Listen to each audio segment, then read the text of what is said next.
Hello students, this is Rashu sir. आज के lecture में हम डिटरमिनेंट का एक इंपॉर्टेंट टॉपिक डिस्कस करने वाले हैं। वो टॉपिक क्या है? How to find the area of triangle with the help of determinant. Determinant की हेल्प से किस तरह हम एरिया ऑफ ट्रायंगल फाइंड करेंगे। प्रीवियस लेक्चर में हमने एडजॉइंट सीखा, रो एलिमेंट्री सीखा। अब इस लेक्चर में जो प्रीवियस लेक्चर नहीं देख पाए थे वो प्रीवियस लेक्चर्स को देख लें, क्योंकि इंपॉर्टेंट लेक्चर थे। क्वेश्चन पेपर में एक क्वेश्चन कंफर्म रहता है उन दोनों टॉपिक्स का, तो बिल्कुल ध्यान से देखें उसको। और इस लेक्चर में हम देखते हैं एरिया ऑफ ट्रायंगल। अब एरिया ऑफ ट्रायंगल में जाने से पहले हम प्रीवियस क्लास में जाते हैं। प्रीवियस क्लास में हमने एरिया ऑफ ट्रायंगल कब सीखा? Class 9 basic, half base into height and Heron's formula सभी को पता होगा। नेक्स्ट क्लास 10th में हमने एरिया ऑफ ट्रायंगल सीखा कोऑर्डिनेट ज्योमेट्री में। कोऑर्डिनेट ज्योमेट्री में किस तरीके से यूज हुआ? जब हमारे पास कोई एक ट्रायंगल है, क्लियर? जब हमारे पास कोई एक ट्रायंगल है तो उसके कितने पॉइंट्स होंगे? एक पॉइंट x1 y1, दूसरा point x2 y2 and third point क्या हो जाएगा हमारे पास? x3 y3। क्लियर हुआ? जब हमारे पास 3 पॉइंट्स हैं तो उससे हमारा एरिया ऑफ ट्रायंगल क्या बनेगा? तो उससे हमारा एरिया ऑफ ट्रायंगल क्या बना? Half x1 y2 minus y3 plus x2 y3 minus y1 plus x3 y1 minus y2। Clear? कोई कंफ्यूजन किसी को? तो अब जो हम डिटरमिनेंट फाइंड करने वाले हैं वो इसी का ट्रांसफॉर्मेशन है, इसी की एक रिवर्स ट्रांसफॉर्मेशन है, उसको अभी हम सीखेंगे। और एरिया निकालने से पहले कुछ पॉइंट्स को हम ध्यान में रख लेते हैं कि एरिया हमेशा पॉजिटिव में आता है। क्लियर? एरिया हमेशा पॉजिटिव में आएगा। क्लियर? क्यों आएगा? क्योंकि जब हम डिटरमिनेंट फाइंड करते हैं तो उस कंडीशन में एरिया हमारा क्या होता है? एब्सोल्यूट वैल्यू होता है। और एब्सोल्यूट वैल्यू किस में आती है? हमारी नेगेटिव भी होती है और पॉजिटिव भी होती है। सारी चीजों को अब देखते हैं एक-एक करके। तो सबसे पहले अब हम एरिया ऑफ ट्रायंगल का क्या फॉर्मूला यूज करेंगे? 1/2 डिटरमिनेंट। लर्न करने का बहुत इजी वे है। हमारे पास कोऑर्डिनेट्स कितने हैं? 3, x1 y1, x2 y2 and x3 y3। तो फर्स्ट क्या लिखना है हमें? x1 y1, x2 y2, x3 y3 और तीनों में 1 1 1 लिख देंगे। तो ये हो गया हमारा एरिया ऑफ ट्रायंगल। अब कंडीशन क्या बनती है एब्सोल्यूट की? हमेशा हमें क्या निकालनी है? इसके अंदर की वैल्यू प्लस में आनी चाहिए। एब्सोल्यूट वैल्यू का मतलब है कि ये जो भी वैल्यू हमारी निकलेगी प्लस माइनस दोनों में होगी। और प्लस माइनस का यूज हम कम करेंगे जब हमें पर्टिकुलर कोई एलिमेंट इसका नहीं पता होगा। बात आ रही है समझ में? सपोज दैट x1 नहीं पता हमें या y1 नहीं पता, इसकी जगह कोई एक वेरिएबल है, तो उस कंडीशन में हम प्लस और माइनस दोनों वैल्यू पुट करेंगे। क्लियर? और जो फाइनल एरिया हमारे पास आता है वो हमेशा प्लस में रहेगा। कुछ क्वेश्चंस करते हैं उसकी हेल्प से करेंगे, लेकिन अभी हमने कहा कि ये इसका ट्रांसफॉर्मेशन है। कैसे हुआ इस चीज को समझते हैं यहां पर। क्लियर? डिटरमिनेंट सबको सॉल्व करना आता है? देखते हैं सॉल्व करना आता है तो हाफ, इसको एज इट इज लिखा। सबसे पहले हमने ये वैल्यू ली x1। क्लियर? जब हम x1 लेंगे यहां पर, x1 हमने लिया, अब ये कॉलम और ये रो कैंसिल हो जाएगी, तो क्रॉस मल्टीप्लाई किया क्या हो गया? y2 minus y3। क्लियर? उसके बाद नेक्स्ट क्या हो जाता है हमारा? माइनस का, तो हमने क्या लिया यहां पर? माइनस। अब हम x2 ले लेते हैं। अब साइन हमारा कौन सा आएगा यहां पर? तो हमने बताया था कि यहां पर प्लस, देन माइनस, फिर प्लस, फिर माइनस, फिर प्लस, फिर माइनस, फिर प्लस, फिर माइनस, प्लस। अपोजिट साइन होते चले जाते हैं। ठीक है? साइन क्या होंगे? इंटरचेंज करते जाएंगे, प्लस माइनस प्लस, यहाँ प्लस आया तो ये माइनस हो गया, फिर प्लस आया फिर माइनस हो गया, इस तरह से साइन चेंज होते हैं, तो साइन के केस में कंफ्यूजन नहीं होता। अब हमें क्या लेना है, x2। क्लियर? x2 जब हम लेंगे तो इसमें क्या आगे साइन कौन सा देख रहे हैं हम, माइनस, माइनस का साइन देख रहे हैं, तो ये वाली रो कैंसिल और ये कॉलम कैंसिल, जो हमने पॉइंट लिया तो इसके साथ वाली रो कैंसिल, इसके साथ वाला कॉलम कैंसिल, तो बचा क्या y1 1 y3 1, क्रॉस मल्टीप्लाई किया तो यहां लिख देंगे x2, क्रॉस मल्टीप्लाई किया तो क्या आ रहा है हमारे पास y1 माइनस y3। इतनी बात क्लियर? कोई प्रॉब्लम तो नहीं है किसी को? इसके बाद प्लस लिखा। अब हमने किसको कैंसिल किया, x3 को, x3 के साथ वाली रो कैंसिल, ये कॉलम कैंसिल, क्रॉस मल्टीप्लाई किया y1 माइनस y2, तो x3 y1 माइनस y2। तो ये चीज समझ में आई सभी को? कोई कंफ्यूजन तो नहीं है?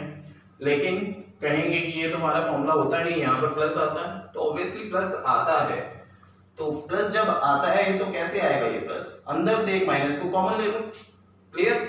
अगर हमें इसको प्लस बनाना है तो क्या करेंगे, अंदर से एक माइनस को कॉमन ले लिया, तो 1/2 x1 y2 माइनस y3, एक अंदर से माइनस बाहर आया तो माइनस माइनस क्या हो गया, प्लस, ये x2 एज इट इज रहेगा, y3 जब माइनस कॉमन लिया है तो साइन चेंज हो जाएंगे, ये माइनस वाला किसमें हो जाएगा, प्लस में, तो इसको आगे लिख दो, और ये प्लस वाला है माइनस में हो जाएगा तो इसको बाद में लिख देते हैं, plus x3 y1 minus y2। Clear? क्या हमारा यही फॉर्मूला होता है, देख सकते हैं यही फॉर्मूला निकला, half x1 y2 minus y3 plus x2 y3 minus y1 plus x3 y1 minus y2। तो क्लियर हुआ एरिया ऑफ ट्रायंगल किस तरह से डिराइव हुआ हमारा, किस तरह से डिटरमिनेंट का फॉर्मूला कोऑर्डिनेट ज्योमेट्री वाले फॉर्मूले से फॉर्म हुआ। तो इसी से रिलेटेड अब कुछ क्वेश्चंस देखते हैं, उसकी हेल्प से हमें पता चल जाएगा कहाँ प्लस माइनस की वैल्यू का यूज करना है और किस तरह से एरिया हमेशा पॉजिटिव आता है। क्लियर? तो नेक्स्ट क्वेश्चन देखते हैं। ओके स्टूडेंट, तो क्वेश्चन देखते हैं हमारे पास, find the area of triangle with the help of vertices, with the vertices a 3,8 b -2,5 and c 0,-1। जब हमारे पास 3 वर्टिसेस हैं तो इसमें देख लेते हैं x1 कितना है 3, y1 कितना है 8, x2 की वैल्यू क्या हो गई -2 एंड y2 की वैल्यू क्या हो गई हमारे पास 5, x3 की वैल्यू क्या है 0 एंड y3 की वैल्यू क्या है हमारे पास -1। क्लियर? जब हमें इसका एरिया निकालना है तो इस कंडीशन में हम क्या करेंगे, डिटरमिनेंट हाफ, एरिया हमें निकालना है, क्या करेंगे x1 y1 1, x2 y2 1, x3 y3 1। क्या करें हम, इसका एरिया फाइंड करना है, तो उसके लिए वैल्यूज हमारे पास कितनी है, x1 की वैल्यू कितनी है 3, 8 1 -2 5 1 0 -1 1। क्लियर हुआ? इसका हम सॉल्व कर लेंगे, 1/2 सॉल्व करना आता है सभी को, कैसे करेंगे, सबसे पहले अगर हम 3 की वैल्यू को फाइंड करें, 3 की वैल्यू को अगर हम फाइंड करें कितना हो जाएगा, ये कॉलम ये रो कैंसिल, क्रॉस मल्टीप्लाई किया 5, बीच में माइनस माइनस माइनस प्लस 1, बीच में माइनस, अब 8 की वैल्यू, ये कॉलम ये रो कैंसिल, 2 से मल्टीप्लाई हुआ -2, 0 से 1 मल्टीप्लाई हुआ -0। क्लियर? देन प्लस 1 मल्टीप्लाई हुआ, ये कॉलम ये रो कैंसिल, इन दोनों मल्टीप्लाई किया 2 -5 × 0 0। यहां तक क्लियर हुई बात? अब 1/2 3, 5 + 1 6, -8 -2 + 1 2, 1/2 6 3 18, माइनस प्लस 16 + 2। क्लियर हो गया यहां तक? इसको आगे सिंप्लीफाई करते हैं तो हमारे पास क्या निकल के आया, 1/2 18 + 16 + 2 36, 1/2 × 36 कैंसिल किया 18, स्क्वायर यूनिट, एरिया की यूनिट हमेशा रखेंगे स्क्वायर, यूनिट, ठीक है, एंड दिस इज आंसर। तो सिंपल तरीका था, एरिया कैसे फाइंड करेंगे, हमारे पास कोऑर्डिनेट्स थे, हमने क्या किया, वैल्यूज पुट कर दी फॉर्मूले में, सिंपलीफाई कर दी। और एक्सपेंड डिटरमिनेंट को करना सबको आता होगा, जिसको नहीं आता वो लास्ट लेक्चर की वीडियो देखे, वहां पर पूरा एक्सप्लेन है। क्लियर? तो एक दो क्वेश्चन और देख लेते हैं आगे। ओके स्टूडेंट, देखते हैं क्वेश्चन क्या है हमारे पास। Find the equation of the line joining A and B. Clear? हमें क्या करना है, find the equation of the line, एक लाइन की इक्वेशन निकालनी है जो किस पॉइंट को ज्वाइन कर रहे हैं, ए बी को, यूजिंग डिटरमिनेंट्स। मतलब एक ही लाइन पर बनने वाले पॉइंट के लिए कंडीशंस हमारी कौन सी आ जाती हैं, कोलिनियर की।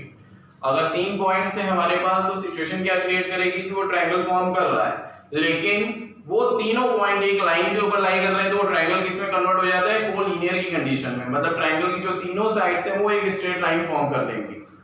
क्लियर? तो सबसे पहले हम लेट कर लेते हैं, let third point P x, y। Third point को हमने क्या लेट कर लिया, P, और वो पॉइंट क्या था, x, y। तो A पॉइंट पता है, B पॉइंट पता है, then area of triangle APB क्या हो जाएगा, 0। कितनी बात क्लियर हुई? क्यों हो जाएगी, if the points are on the same line. तो इसके लिए हम कंडीशन क्या लिख सकते हैं, if P point is lie between A and B। Clear? तो A और B के बीच में P पॉइंट लाई कर रहा था, इसलिए हमारा एरिया ऑफ APB क्या हो गया, 0।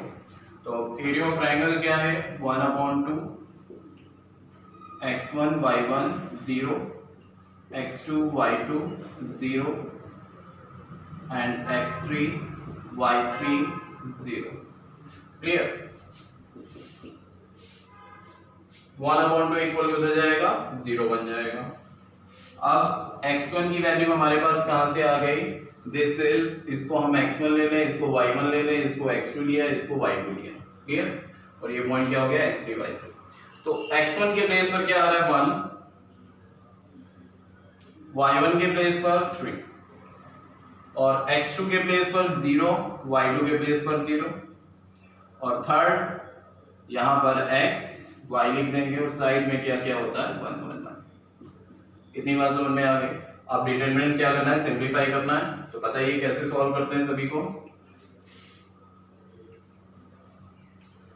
सबसे पहले हमने क्या किया, यहां से ब्रेक किया 1 को।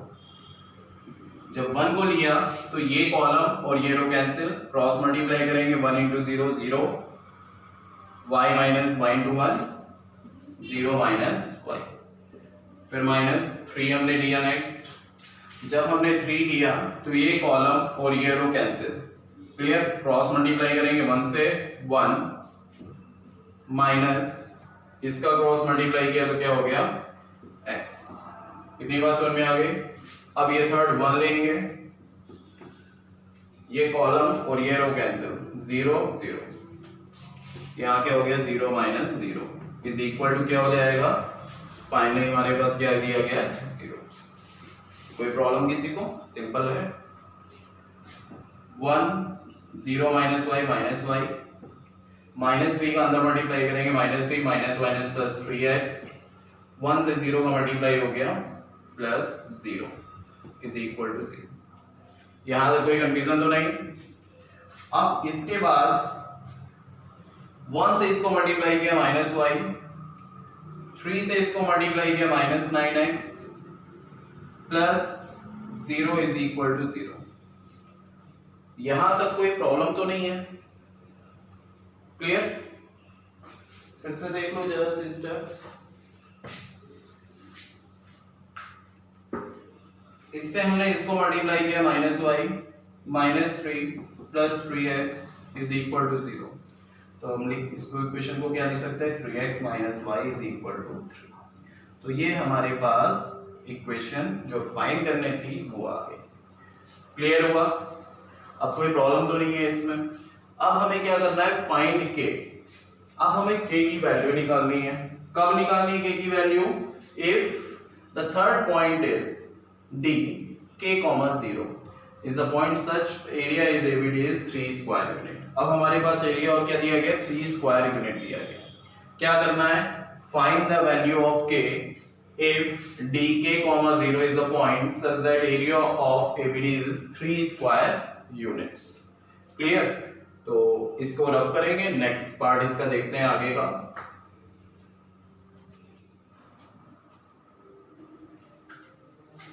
ओके, तो इसके आगे का पार्ट देखते हैं। Using determinants find k if dk, 0 is a point such that area of ABD is 3 square unit. हमारे पास क्या दिया गया है? Area of triangles ABD is 3 square unit. Clear? जब एरिया गिवन है, हमने क्या बताया? एरिया हमारी क्या होती है? कि एब्सोल्यूट वैल्यू होती है, तो इसलिए यहाँ पर प्लस और माइनस दोनों वैल्यूज रहेंगी। अब कहेंगे कि हमने पिछले में नहीं लगाया था, इसलिए नहीं लगाया था क्योंकि एरिया हमेशा क्या आता है? प्लस में। यहाँ पर प्लस माइनस की जरूरत क्यों पड़ी? क्योंकि हमें इसके अंदर की वैल्यू निकालनी पड़ेगी। अभी देखेंगे कहाँ जरूरत पड़ेगी।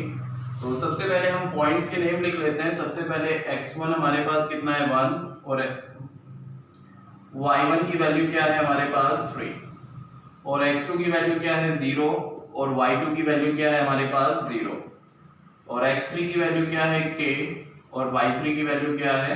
0। k की रिक्वायर्ड आ गई हमें, ठीक है। अब इसी तरह से हम एरिया ऑफ ट्रायंगल लगा दें।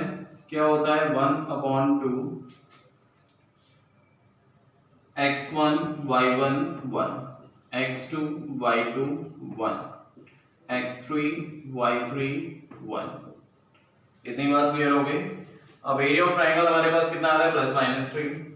तो एक साइड हम इधर ही लिखते हैं, ये 1/2 x1 की वैल्यू हमारे पास कितनी आ रही है? 1, y1 3, 1 0, y2 0, और x3 की 1, सॉरी इधर 1, x3 की वैल्यू क्या आ रही है? k 0 1 इक्वल टू क्या आ रहा है? Plus minus 3। यहां तक बात क्लियर हुई? आगे देखते हैं। अब हम इतने डिटरमिनेंट को सॉल्व करेंगे।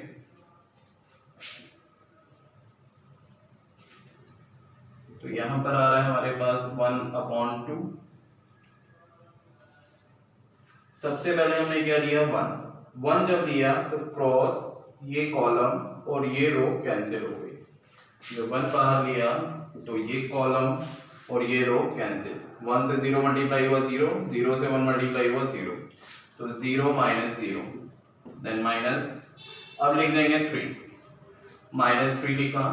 अब ये कॉलम और ये रो कैंसिल। 1 से 0 मल्टीप्लाई हुआ 0, k से 1 हुआ k, तो 0 माइनस k, प्लस थर्ड हमारे पास क्या आ रहा है? 1, कॉलम रो कैंसिल, 1 यहां पर लिख दिया, तो 1 कॉलम और रो कैंसिल, 0 से मल्टीप्लाई हुआ 0, k से 0 0, तो 0 minus 0 is equal two plus minus 3। Clear हुआ? 1/2 1, 0 माइनस 0 0 हो जाएगा, माइनस 3 माइनस k, 1 से 0 मल्टीप्लाई होगा 0, plus minus 3, 1/2 0 minus minus plus 3k is equal two plus minus 3। इतनी बात क्लियर हो गई? अब क्रॉस मल्टीप्लाई कर लेंगे, उधर 0 प्लस 3k आया, is equal to cross multiply किया तो हमारे पास प्लस माइनस कितना आ रहा है? 6।